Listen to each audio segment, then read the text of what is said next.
গোপালগঞ্জের মুকসুদপুর থেকে চালককে জিম্মি করে প্রাইভেট কার ছিনতাইয়ের ঘটনা ঘটেছে।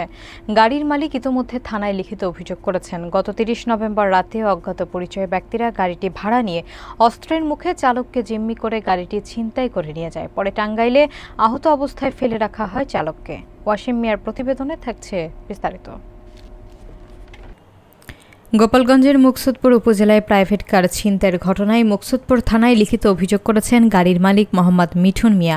অভিযোগে জানা যায়, ঢাকা মেট্রো গ-১৪-৮৯06 নম্বরের সাদা রঙের জি করোলা প্রাইভেট কারটির মালিক মুকসুদপুর উপজেলার গোপীনাথপুর গ্রামের মোহাম্মদ মুন্নু মিয়ার ছেলে মিঠুন মিয়া। গাড়িটি চালাতেন মোহাম্মদ ইমাম খান।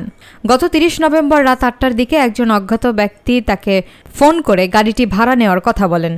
গত ৩০ নভেম্বর রাত ৮টার দিকে একজন অজ্ঞাত ব্যক্তি তার নাম্বার থেকে ড্রাইভারের ব্যবহৃত মোবাইল নম্বরে ফোন করে গাড়িটি ভাড়া নেওয়ার কথা বলেন। এরপর মুকসুদপুরে এসে কথাবার্তা বলে তারা গাড়িটি ভাড়া নেন।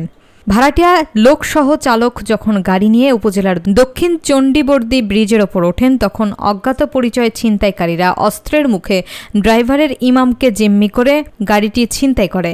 ছিনতাইকারীরা দলে ৩ জন ছিল বলে অভিযোগ করা হয়। ছিনতাইকারীরা প্রাইভেট কারটি টাঙ্গাইল জেলার কালীহাতি নামক বাজারের পাশে দিয়ে ড্রাইভারকে মারপিট করে আহত করে এবং ড্রাইভারের ব্যবহৃত ২টি মোবাইল সেট ছিনিয়ে নেয়। এরপর তারা ড্রাইভার ইমাম খানকে কালীহাতি বাজারের রাস্তার পাশে ফেলে যায়। স্থানীয় লোকজন ইমাম খানকে দেখে তাকে উদ্ধার করে আহত অবস্থায় টাঙ্গাইলের কালীহাতি সদর হাসপাতালে ভর্তি করান। হাসপাতালে ভর্তি থেকে কিছুটা সুস্থ হয়ে ড্রাইভার ইমাম বিষয়টি ফোন করে গাড়ির মালিক মিঠুন মিয়াকে জানান। এই ঘটনার প্রেক্ষিতে গাড়ির মালিক মিঠুন মিয়া বাদী হয়ে মুকসুদপুর থানায় লিখিত অভিযোগ দায়ের করেছেন। গাড়ি এখান থেকে মুকসুদপুর স্বাস্থ্য কমপ্লেক্সে গাড়ি নিয়ে গেছে রুগী সব ভাড়া কইয়া ঢাকা মেডিকেল যায়। ঢাকা মেডিকেল যাবে, ঢাকা মেডিকেল দিয়ে আমাদের ১ থেকে ১.৫ ঘন্টা লেট হবে। এরপরে আবার আমরা মুকসুদপুরে আসবো।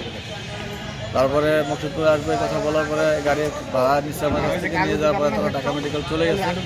রুগী দেখাইছে, রুগী দেখানোর পরে ফেরার পথে এই করে হোটেলে খাইছে। খাওয়ার পরে নিমতলায় সাথে একটু দাঁড়াইয়া আমার ড্রাইভারের অকথ্য ভাষায় মার দৌড় দিয়া তারপরে গাড়ি নিয়ে চলে গেছে।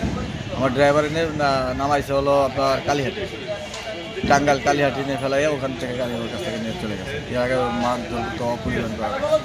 এর পরবর্তীতে ওরা অচেতন অবস্থায় ওইখানকার লোকজনে উদ্ধার করার পরে সেখান থেকে অন্য একজনের মোবাইল নিয়ে তারপর সে ফোন করে আমাদেরকে যে ভাই আমার কাছ থেকে গাড়ি ছিনতাই করে নিয়ে গেছে, আমি খুবই অসুস্থ, আমাকে মারধর করছে।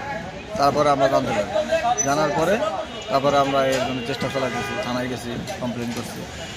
আমরা এখন পুরো নিঃস্ব।